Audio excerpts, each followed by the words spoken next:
মাঠের বাইরে শান্ত আর চুপচাপ, কিন্তু মাঠে নামলেই অন্য রূপ। দলের বিপদে সবসময় ভরসা হয়ে আসেন তিনি। উইকেট নেন, ম্যাচ ঘুরিয়ে দেন। সেই কারণেই সবাই বলেন মুস্তাফিজ বাংলাদেশের বিপদের বন্ধু।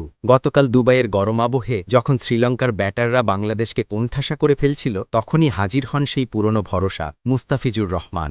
ডেথ ওভার মানেই চাপ, মানেই প্রতিপক্ষের রান তোলার তাড়া। আর ঠিক এই সময়েই বাংলাদেশের হয়ে বিপদের বন্ধু হয়ে ওঠেন মুস্তাফিজুর রহমান। শ্রীলঙ্কার বিপক্ষে সুপার 4-এর ম্যাচে তিনি বল হাতে নামেন দলের কঠিন মুহূর্তে। ১৪তম ওভারে ভাঙলেন কুশল পেরেরা আর সানাকার জুটি। ১৭তম ওভারে সানাকাকে চেপে ধরলেন, কোনো বাউন্ডারি দিলেন না। আর ১৯তম ওভারে একাই কুপোকা করলেন আশালাঙ্কা, কামিন্দু মেন্টিস আর হাসারাঙ্গাকে।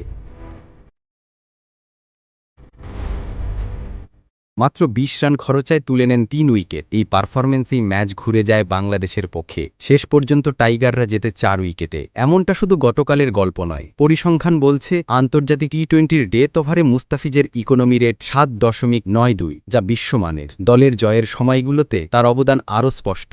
বাংলাদেশে টি-20 জয়ের রেকর্ডে সবচেয়ে বড় সাক্ষীও তিনি, হাতে ১০৩ উইকেট। এবারের এশিয়া কাপে বাংলাদেশ যেসব ম্যাচে মুস্তাফিজ ছাড়া খেলেছে, সবগুলোতেই হেরেছে। অথচ তিনি যখন মাঠে থাকেন, দলের কাছে যেন একটা বাড়তি নিশ্চয়তা থাকে। কঠিন সময়েও ভরসার জায়গা আছে। সতীর্থরা বলেন, বাইরে মৃদুভাষী আর চুপচাপ হলেও মাঠে নেমে তিনি হয়ে ওঠেন প্রকৃত ত্রাতা। ম্যাচ শেষে সাইফ হাসান যেমন বলেছেন, উনি যখনই বল করেন দল থাকে বিপদের মধ্যে, আর প্রায়ই সেই বিপদ সামলে দেন। তাই তো ক্রিকেট বিশ্বে আজ মুস্তাফিজুর রহমান শুধু কাটার মাস্টার নন, তিনি বাংলাদেশের জন্য এক বিপদের বন্ধু।